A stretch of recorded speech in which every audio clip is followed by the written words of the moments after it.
Hello નમસ્કાર મિત્રો, આજે આવી ગયો તો કોટડા ગામથી એક કોલ સ્નેક રેસ્ક્યુનો તમે જોઈ શકો છો. અને આપણે નીકળી ગયા કોટડા ગામ તરફ. અમારા ગામથી લગભગ 40 કિલોમીટર દૂર થતું હતું. અને જોઉં તમે કેટલો સુંદર નજારો છે. અને અડધે પૂગ્યા તો વરસાદ ચાલુ થઈ ગયો હતો. અમે પહોંચી ગયા છે કોટડા ગામની અંદર. ત્યાં તો મહેફિલ જામી હતી. હવે જો આગળનો વિડીયો.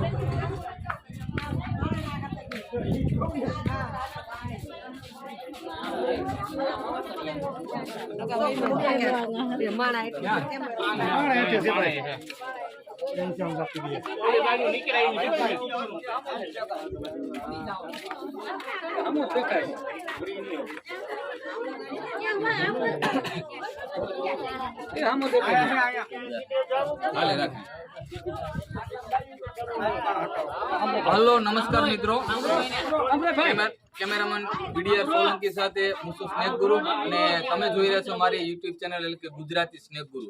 અને જેની અંદર તમને સાપો વિશે માહિતી મળતી જ હોય છે કે સાપો ઝેરી છે કે બિનઝેરી છે.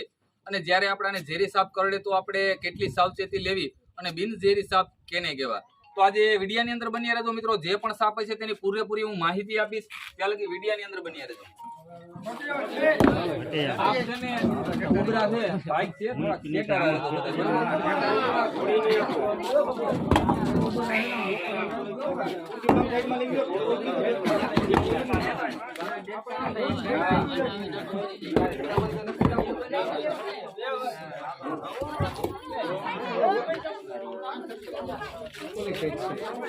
મિત્રો સાપ દેખાઈ ગયો છે અને સાપ છે સ્પેક્ટિકલ કોબરા. જે આપણે ગુજરાતની અંદર બે પ્રકારના કોબરા થાય છે, એક કોમન કોબરા અને એક સ્પેક્ટિકલ કોબરા. તેમાંનો સ્પેક્ટિકલ કોબરા સાપ છે.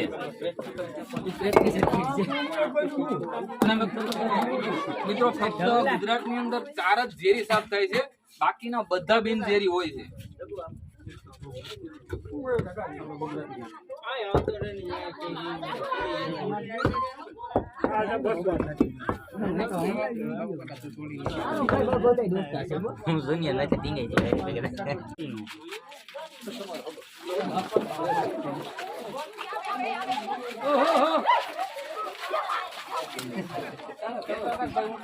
એકબીજા માથે પડીને ઉભા રહી જાવ.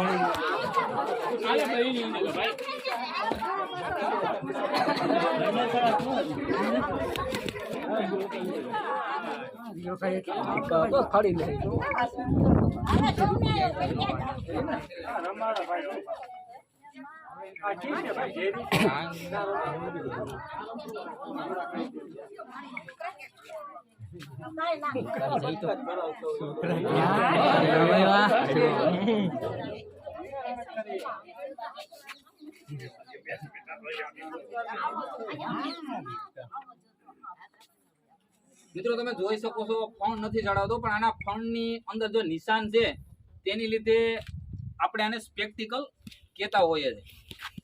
ઓલી બાજુ ઓલી બાજુ નીચે બેહીને છે અને સાપ ક્યારે પણ સામે ચાલી અને કરડવા નથી આવતા. મિત્રો તમે જોઈ શકો છો તેને કાન નથી હોતા, પણ ફક્ત હલન ચલન થાય છે ત્યાં તેનું ધ્યાન એક્ટિવ રહે છે. અત્યારે કદાચ સાપને છોડી દઉં તો પણ ક્યાંય નહીં જાય, પણ પબ્લિક વધારે છે એટલે સાપને મૂકી નહીં શકું, કારણ કે એને આમાં કરડી લે.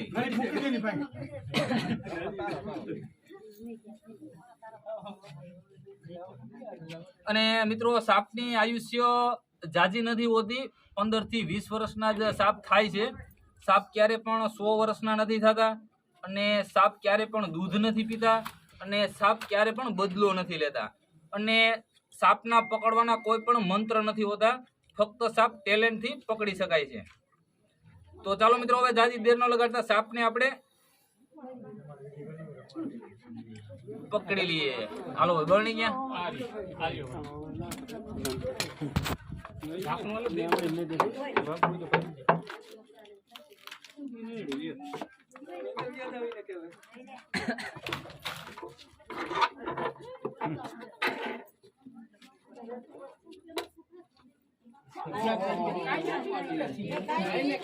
ખબર થઈ ગયો પછી ધ્યાન રાખવાનું કેવા કાયો